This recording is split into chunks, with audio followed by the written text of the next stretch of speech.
Look, you ever notice how someone can make $100,000 a year and still feel nervous every time they check their bank account? Here's the weird thing. The paycheck arrives, the bills get paid, and somehow the stress never leaves. Most people think financial struggle ends when income rises, but for a lot of people, that's exactly when a different trap begins. Welcome to Lion Invests. Most people think making more money will change their life, but usually the real problem is the invisible pattern underneath their behavior. In this video, we break down why $100,000 salaries still leave people financially trapped.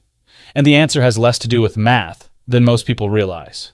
If you want to understand money and behavior differently, subscribe, because this story might feel uncomfortably familiar. Most people don't stay financially stuck because they earn too little.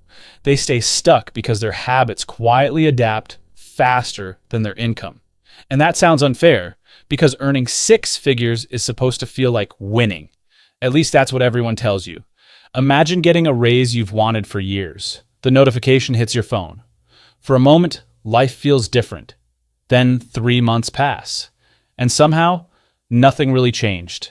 The savings account still feels small. The credit card balance still exists. The anxiety still shows up at night. This is where things quietly spiral. Because humans don't adapt to happiness, we adapt to normal.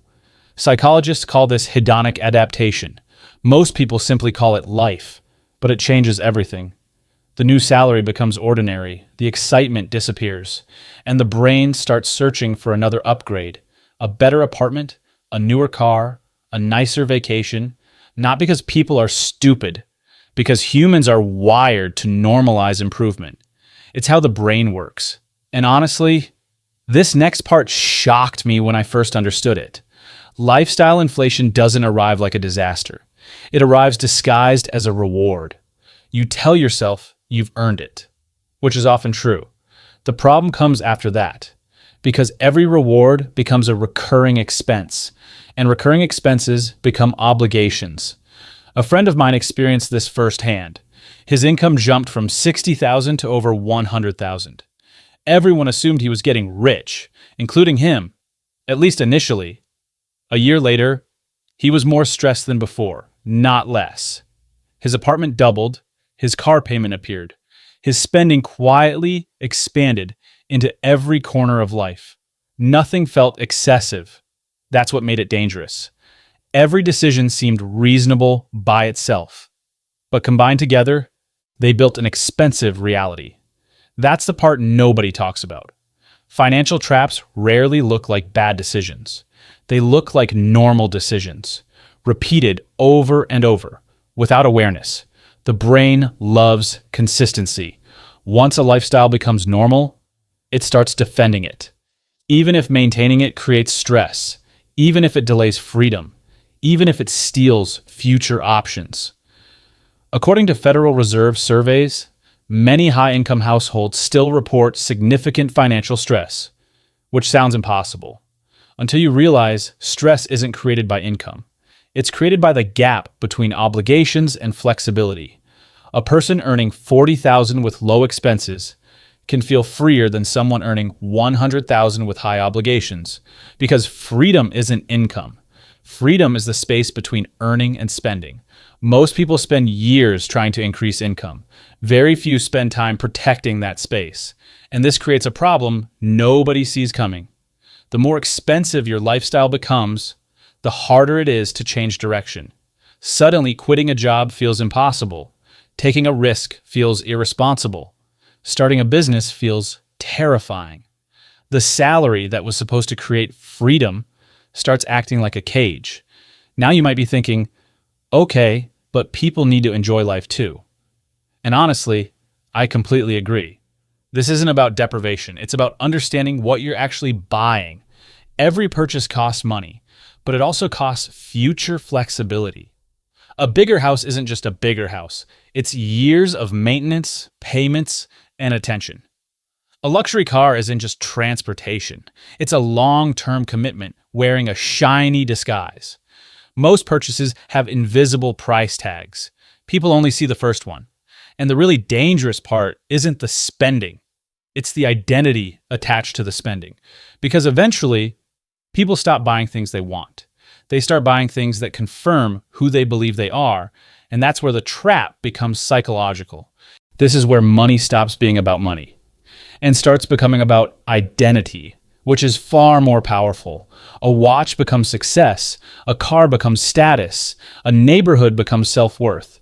Most people never consciously decide this. The association happens quietly, over years. You see someone successful, you notice what they own. Your brain connects the dots, even when those dots don't belong together, even when the appearance is financed, even when the reality is different. Social comparison is one of the strongest forces in financial behavior, and most people underestimate it because comparison rarely feels like comparison. It feels like falling behind. You scroll through your phone, you see vacations, new homes, promotions. Nobody posts the credit card balance. Nobody uploads financial anxiety. The internet became a highlight reel, and people started comparing it to their real lives. This creates a strange emotional pressure, not to survive, but to keep up. And keeping up is expensive. One study found that people often increase spending after exposure to higher status peers, not because they need more, because they feel less. Think about that for a second. The purchase isn't solving a problem, it's soothing a feeling. That's why emotional spending is so difficult to stop. The spending isn't the goal, relief is the goal. A stressful day, a difficult week, an exhausting month. Then suddenly, a package arrives. For a moment, everything feels better. The brain receives a dopamine reward, a tiny emotional escape. But dopamine is temporary. Bills are not. And this creates a cycle. Stress creates spending. Spending creates financial pressure. Financial pressure creates more stress. Most people think they have a money problem. Often, they have an emotional regulation problem disguised as a money problem. And before anyone gets defensive, every human does this somewhere. Some people shop, some people eat, some people scroll endlessly. Different behaviors, same mechanism, the search for relief. Here's another uncomfortable truth. The higher someone's income becomes, the easier it is to hide financial mistakes. A person earning 40,000 notices every bad decision immediately. A person earning 100,000 can absorb mistakes for years, which means the consequences arrive later. And delayed consequences are dangerous because humans learn best from immediate feedback.